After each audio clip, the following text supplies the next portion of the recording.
All right, folks, today we're going to talk about page 161, quadratic functions in graph 3.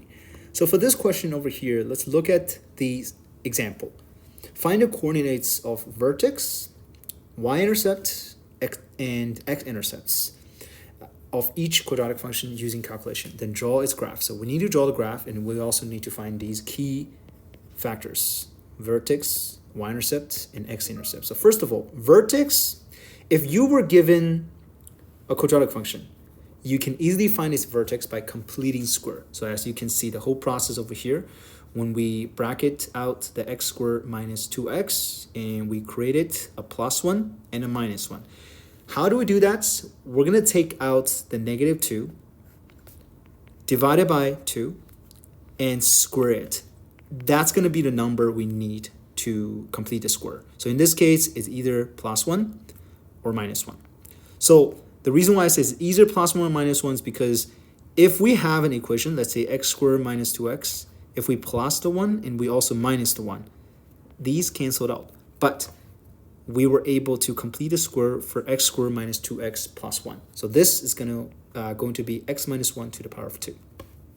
And then we have a minus 1, we have a minus 3. So just like how the example is showing you over here. All right, so next step. Well, after we complete the square, we know that its vertex is going to be whatever number that makes this 0. In this case, is 1. So that's why my x coordinates is 1 and negative 4. So this is going to be the y coordinate. So that's your vertex. How do we plot it? Pretty simple. We have 1, which is here, and negative 4, which is here. Its intersection, which is here. That's our vertex. Then y-intercept, I personally think it's the easiest way to find. We just have to substitute x equal to 0 into the original function, right? If we substitute x equal to 0 in it, x squared is going to be 0, minus 2s is going to be 0 as well. So then eventually the answer will be negative 3. So that's our y-intercept, where the quadratic function intersect with the y-axis, in this case 0 and negative 3. Last but not least, the x-intercept. The x-intercepts are our answers when we put x squared minus 2x minus 3 equal to 0, right? So we just have to solve the roots. That also gives you the answer as well. In this case, we're going to factorize. So we're going to do x minus 3 and x minus 1, x plus 1, based on the negative 3 and also negative 2 over here. We will need to factorize it. Then with that being said, I have my answer, which is whatever answer makes this 0, which is x equal to 3, and whatever answer makes this 0, in this case, x equal to negative 1. So then my x coordinates or x-intercepts is going to be 3, 0, and negative 1, 0. Okay, so hopefully this example helps you to understand this better. All right, so let's get rid of the whole thing here. And we move on to page 163 and 162. Okay, let's move on to page 162. Okay, so we have a quadratic function, negative x squared minus 4x minus 3. First of all, let's group this up together. So we have y equal to negative x squared plus 4x minus 3. We would take the plus 4 out, divided by 2 to the power of 2. And in this case, we will get 4, right? 4 divided by 2 is 2, to the power of 2 is 4. So which means I need x squared plus 4x plus 4 minus 3. So notice that I actually included the plus 4 and minus 4 inside a bracket because we need to open the brackets, right? We don't want to make any mistakes. So then this will be x plus 2 to the power of 2. If I were to take out the negative 4 outside, which is this negative outside, make sure you remember the negative over here. So this will become plus 4 minus 3. So then this will be x plus 2 to the power of 2 plus 1. My vertex is going to be negative 2 and 1. That's my vertex. Okay? All right. So if you want, pause the video and go through the calculation one more time. Hopefully it helps you. Then y-intercept, like I mentioned, it's the easiest we just have to, right? We just have to substitute x equal to 0 into the original function. In this case, y should be equal to -3. Last but not least, we need to factorize the whole thing. So there's a couple ways. I think the easiest way will be taking out a negative, x squared plus 4x plus 3, and then equal to x plus 3 and x plus 1. So my y-intercept, my x-intercept is going to be -3, 0, and -1, 0. So let's find these numbers.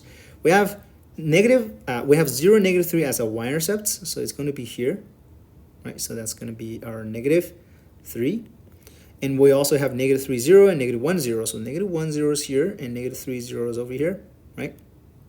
Okay, and also we have a vertex -2 and 1. So -2, 1 is right here. So it's pretty straightforward. As you can see that we also know the graph is concave down. Let's see if I can do this properly.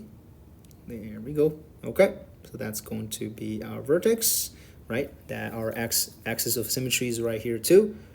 So if you want, you can label these as well. 0, so this is going to be -3, 0 and -1, 0. And up there, this is going to be -2, 1, right? So that completes the question. All right, let's move on to 163a. The trick over here is that in this case, we don't have a constant.